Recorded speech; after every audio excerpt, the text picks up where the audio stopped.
If a man you're interested in admitting something made him cry or you saw him cry, would your feelings for him change? Stop the cap. No. I love that. I love whenever men show emotion and cry. Stop the cap. No, I'm not. It's not cap. Such bullshit. It is not. Such bullshit. It is not. Actually, my boobaloo said he never cried like before we got together, and he's a huge dude, and like sometimes he does cry, and I just like fall like more in love. So, no cap. I second this. Yeah. Men being able to be vulnerable in front of me makes Yeah. me feel like I did something right in giving them the space to show their emotions and to trust me enough as their partner to be okay being themselves in front of me. And Lauren, I think sorry. Your thoughts, Lauren? I think there's a limit. I think as a woman, it would be very hard to have a partner who cries regularly. I think I mean, do you like women who cry regularly? No, yeah. So I think there's a time and a place. But in general, Nobody should cry regularly. Yeah, I agree. I think in general, it's attractive when a man is more stoic. And I agree, though, even for women, I'm not looking for someone who cries a lot as a friend. That's annoying. I understand that, like, you want to feel like the only person that your partner can be vulnerable with because he trusts you more than everyone. And I think that's what women talk about when they say, I want a man to cry in front of me. But I don't think any woman wants a man who makes it a habit. Let's just put it that way. for sure. Man or woman. Yeah, it's like, I don't know if you guys saw Elemental, the new Pixar movie, but I hated that crying water guy because he was always crying. He was so annoying. Like, But why he's is water. That's why water doesn't need to be always crying. So that was frustrating.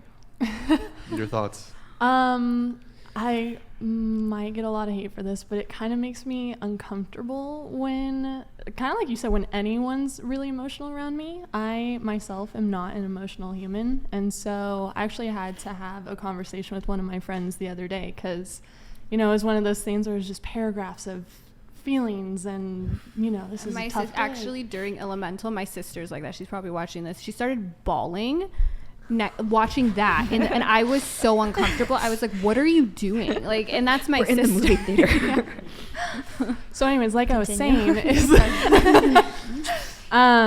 so it not just men, but if anyone is too emotional, I'm uncomfy, I shut down. I'm like, no, please go talk to anyone else. Yeah, I think this idea of I don't believe this idea of somebody. Oh, about like men crying, things like that. Oh yeah, men crying. Yeah, I don't know. This idea that women are attracted to men who are vulnerable, I disagree with. I don't think it's the case. Because if that was the case, like, for example, a lot of women say they like men who are confident.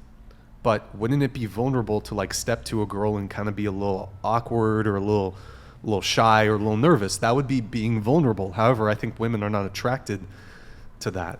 That's the being thing. vulnerable is being confident sometimes. The vulnerability is only attractive if it's contrasted with the confidence, because you don't want to. No one wants. It's just true in general. Like a very awkward, uncomfortable guy who doesn't make eye contact. People don't want that, but what they want is a strong. I'm sorry. It's the liquor. What women actually Keep want going, Lauren. is they want someone who is very confident and frankly masculine to then show exclusively to her in certain moments vulnerability, therefore showing that he trusts her more than other people. That's what's attractive. Yeah. It's not just blanket vulnerability. Well, I agree so- with that. And you can have both. Like, the you can. comfort It and goes both reassurance. ways, and everyone's Kind of like, sounds like vulnerability when it's convenient.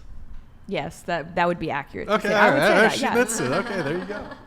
There you have it, ladies and gentlemen. Okay, Well, we actually, have... if I think about just my personal like relationships with friends, two of the happiest relationships that I know, one is actually my friend who's a man who's dating a woman, and one is a woman that's my friend who's dating a man.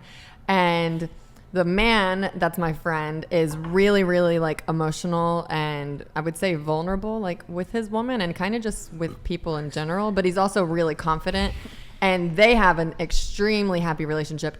And then one of my girlfriends who's with a man who's with a man who's extremely emotional. They also have a really happy, like amazing relationship. And then I can think of 2 girlfriends who are dating men who are more closed off and don't really show that side, and like she's pretty miserable with him. So Okay, here's a scenario. I'm going to paint a scenario for all of you here at the table. Let's say you've been dating a guy for a year, and he's big into playing World of Warcraft. Now, he's in one of the top rating guilds on his server. He plays Alliance, and his guild, it's Loot Council. So there's a lot of favoritism in the loot system, and he was overlooked in a major loot decision. So their KT, Naxxramas, Gressel drops. Now he thinks he's in line for Gressel, which is the best in slot sword for rogues and warriors, right? Now he thinks he's in line for Gressel, but someone new to the guild gets Gressel instead of him, and he's so upset that he starts crying over Gressel. I mean, it's nice Did to you see lose attraction? No, it's nice to see that he cares about something, and if that's something About he's interested. World of Warcraft? But I mean, you're if that's something that he's vulnerable over, passionate like, about, then that's something he's unnecessary allowed to be things passionate in about. life, That's not that's my a little different. choice, or that he's totally within his rights to cry over something he cares about. I mean, my husband is a pretty dedicated Eve player, so I understand how for some men this it's not just games, it's a hobby and it's their social group. So I think it's perfect. Like if that really mattered to him, then I would be sad that it didn't work out for him. Your husband plays Eve Yes. online. Okay. I'm not familiar with I've heard of the game. It's like a space MMO or something like that, I think. Oh, it is. He would say it is so much more than that, but yes. I heard it's pretty hardcore. Like It is. He has spreadsheets out, and Oh, yeah. they have meetings about it, and then like post fleet meetings. It is intense. Have you ever seen him get worked up about Eve online? Yes, I have heard rants about inner Eve drama as well, and that's the Do you thing. play? Has he No, tried to but I care introduce about it because he cares about it. Wow, that's a keeper right there. Just like if there's something I care about, I want my Yes. partner to also back me up on that and support me with whatever I care about. Yes. It goes both ways. To an Okay, extent. my argument didn't work very well. All right. All right, there you have it, folks. They don't mind if you freak the fuck out about shitty loot drama. Okay, let's see. We have Jonathan D. Madison, do the honors. 37-year-old, 6 figures, 2 kids, married